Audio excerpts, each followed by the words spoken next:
on peut comprendre qu'à partir de 1789, quand ont été proclamés les droits de l'homme et du citoyen, et quand on a posé le principe que toute souveraineté résidait en la nation, il fallait se mettre d'accord pour savoir dans quelles conditions cette souveraineté allait pouvoir s'exercer.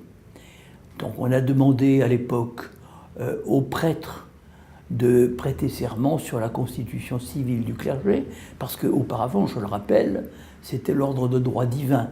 C'était le roi très chrétien et il n'y avait pas de privilège quel qu'il soit, quelque attribution exercée par quiconque qui ne le soit, finalement, en dernier ressort, au nom de Dieu. Donc il fallait changer de système de référence, et à partir du moment où l'origine de la souveraineté était le peuple, eh bien, il fallait définir la place de la religion.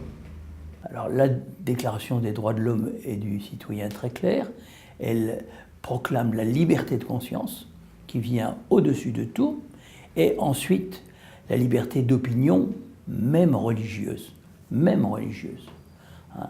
C'est-à-dire que, contrairement à ce qui s'était fait pendant des siècles et même des millénaires, hein, la religion du roi n'est pas forcément la religion de ses sujets. Hein. Il n'y a plus de roi, il y a la souveraineté nationale, et puis naturellement, il y a la liberté religieuse, chacun à la sienne.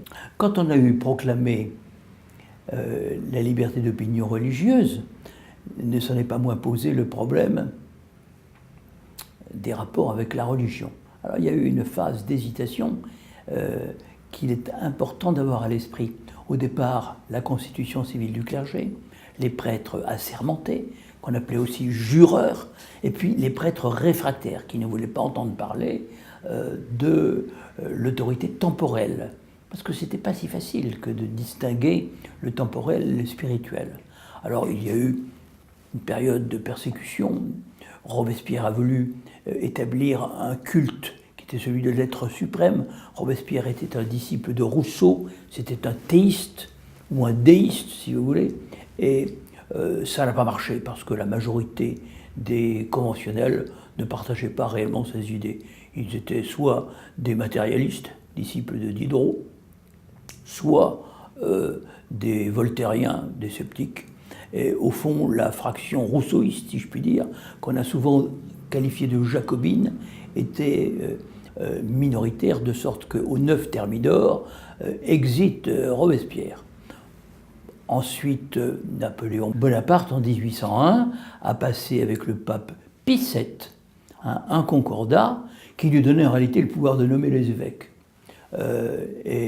L'Église catholique a accepté cette situation diminuée, il s'en est même très bien accommodé, et elle a refusé ensuite ce qu'on lui proposait, qui était la séparation des églises et de l'État, qui rendait libre chacun, l'État dans le domaine de la politique, et les églises dans le domaine de la spiritualité, du religieux.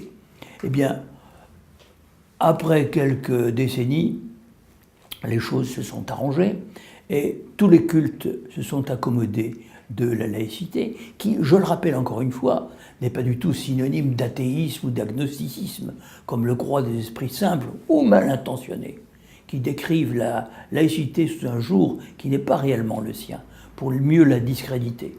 Eh bien, contrairement à cela, toutes les religions peuvent se développer librement. Hein. Il y a un problème avec l'islam, c'est que l'islam, pratiquement avant 1905, n'existait pas, sauf dans ma petite terre d'origine, le Haut-Doubs, dont le député s'était converti à l'islam, mais c'est une exception, c'était un original. Disons que le fait que l'islam soit revenu en France pose des problèmes qui ne se posent pas par exemple pour les Juifs, parce que pour les Juifs, Napoléon a réuni une grande assemblée, le Sanhédrin, en 1808, et a imposé une petite constitution. Il y a des consistoires, et un consistoire central. Et finalement, les Juifs s'en sont très bien accommodés. Les protestants aussi. Napoléon leur a expliqué qu'ils devaient organiser une fédération. Ils ont une fédération, ça marche. Les musulmans, c'est plus compliqué. D'abord parce qu'ils ont un rapport direct à Dieu. Il n'y a pas un vrai clergé. Il y a bien des imams, mais ils sont plutôt choisi par les fidèles, en tout cas accepté par eux. Et par conséquent, il faudrait que l'État puisse quand même donner un coup de pouce pour aider l'islam à s'organiser lui-même. Mais voilà, pour le reste, je pense que la loi de 1905 est une bonne loi dont l'essentiel doit être conservé, sans oublier qu'elle pose des exceptions. Même très rapidement, elle crée des aumôneries. Et il existe aussi des aumôneries musulmanes, vous le savez. Par exemple, il y a une aumônerie militaire qui organise même des pèlerinages à la Mecque. L'armée française est la seule armée occidentale qui organise des pèlerinages à la Mecque. Il y a une aumônerie pénitentiaire, il y a une aumônerie hospitalière. Et il y a toutes sortes de petits codicilles qui font que, par exemple, on accepte les baux amphithéotiques, on accepte dans les villes nouvelles que des édifices religieux puissent être construits. Tout ça est formellement contraire à la loi de 1905, mais on a fait des petites exceptions parce qu'il faut vivre et qu'il faut être pragmatique et que la laïcité aussi doit être pragmatique. Mais elle est un principe très important qui naturellement oblige l'État à une neutralité complète vis-à-vis des différentes religions, ce qui ne veut pas dire qu'il ne les connaît pas. Il ne les reconnaît pas, c'est ce que dit la loi de 1905, mais quand même il les connaît toutes. C'est une confusion totale. D'ailleurs, je ne suis pas sûr que Ferdinand Buisson employait l'expression de religion laïque. Il pouvait parler de religion de la République, mais religion laïque, je ne le crois pas. La laïcité n'est en aucune manière une religion. C'est un principe de neutralité, c'est aussi une conquête, il faut le dire. C'est une conquête parce que la séparation entre le politique et le spirituel, entre le temporel et tout ce qui relève du religieux, ça ne s'est pas fait tout seul. Ça a été un long combat, mais un combat libérateur, un combat qui permet à chacun d'être libre, de s'exprimer comme il pense, de penser surtout. Ode sapere, ose savoir, ose se servir, ose te servir de ton entendement. C'était l'apostrophe de Kant à la fin du XVIIIe siècle, c'était la maxime des Lumières. Ose te servir de ton entendement. Voilà. C'est aussi une question de courage, parce qu'il faut quelquefois beaucoup de courage pour aller contre la bien-pensance installée, contre les idées toutes faites, contre le conformisme. Par conséquent, un esprit libre, c'est un esprit qui est capable de s'affranchir, je dirais, de toutes les idées convenues. Clairement, il n'y a pas de religion laïque, mais il y a un principe, qui est le principe de la laïcité, qui est le terme d'un long combat, qui est le combat des Lumières. Et quand je dis qu'il est le terme, non, parce que ce combat ne cesse jamais. Et dans le monde d'aujourd'hui, il faut aussi affirmer les valeurs des Lumières. Ce sont les valeurs pour lesquelles nos pères se sont sacrifiés.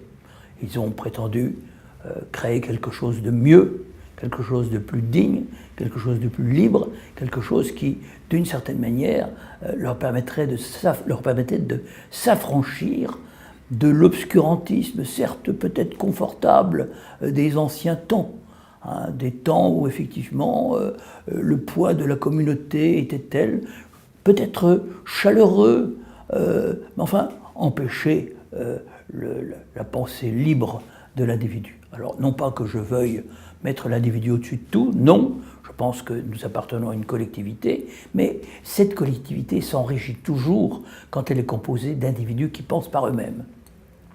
Et quand ensemble, ils discutent d'un projet collectif, qu'ils l'élaborent et qu'ils le mettent en œuvre, ça donne une force extraordinaire. C'est pour ça qu'un peuple de citoyens sera toujours supérieur à un peuple, je dirais, d'ilotes, ou un peuple défini selon des critères ethno-culturels ou religieux. Ça peut paraître vraiment redoutable, effrayant même. Mais en réalité, si on tient dans la distance, c'est le concept de peuple de citoyens qui me paraît le plus fort. Donc nous nous battons pour le maintenir.